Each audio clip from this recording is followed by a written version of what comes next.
Okay, so in political terms, the announcement for the U.S. government will openly send arms to Syrian rebels is nothing new.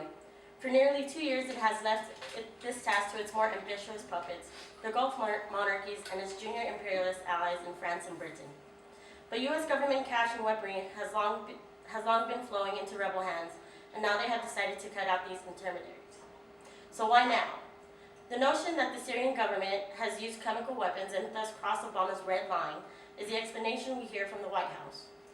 This is transparently a pretext for military action, and millions of people, remembering the fabricated WMD's intelligence in Iraq, will immediately recognize it as such. In fact, any honest study of history would show that the U.S. government has deliberately provoked incidents and distorted events to justify wars that cannot be solved otherwise. In World War I, it was the sinking of the Lusitania.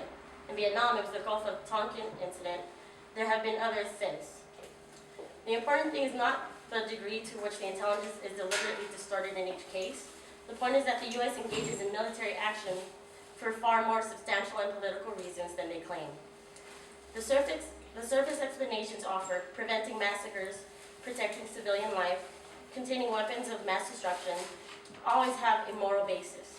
For morality simply has nothing to do with military and foreign policy, which is directed by the strategic interests of Wall Street and the Pentagon.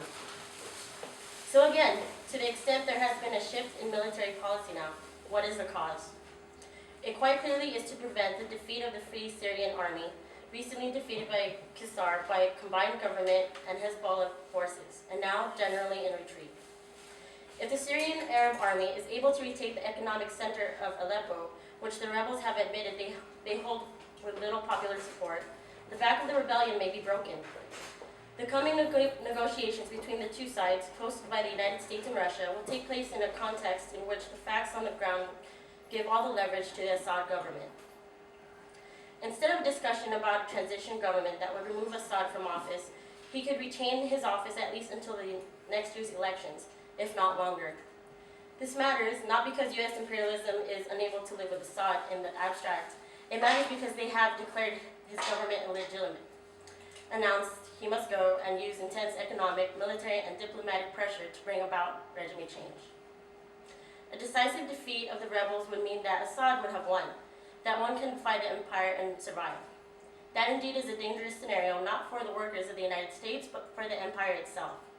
Its power, projected to friend and foe alike, is premised on its ability to make others cave and make good on its threats.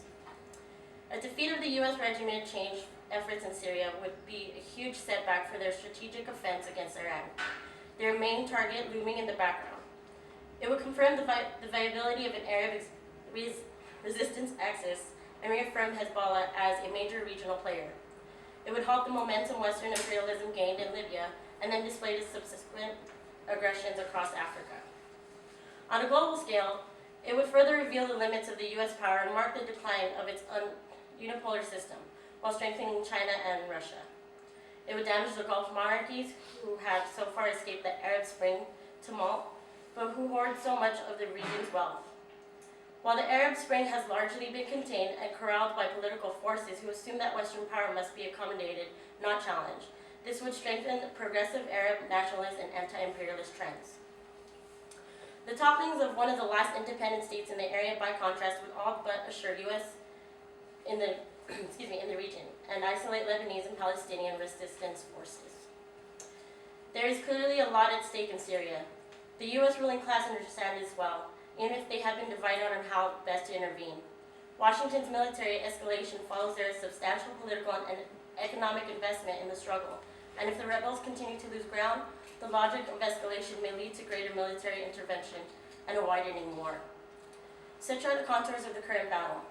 That neither side represents the program of the international working class does not mean the battle has no consequence to socialists. In fact, socialists only earn credibility in the struggle against imperialism. Revolutionaries in the United States must work to stop our government's aggression against Syria, which has become a battleground for the future of the entire region.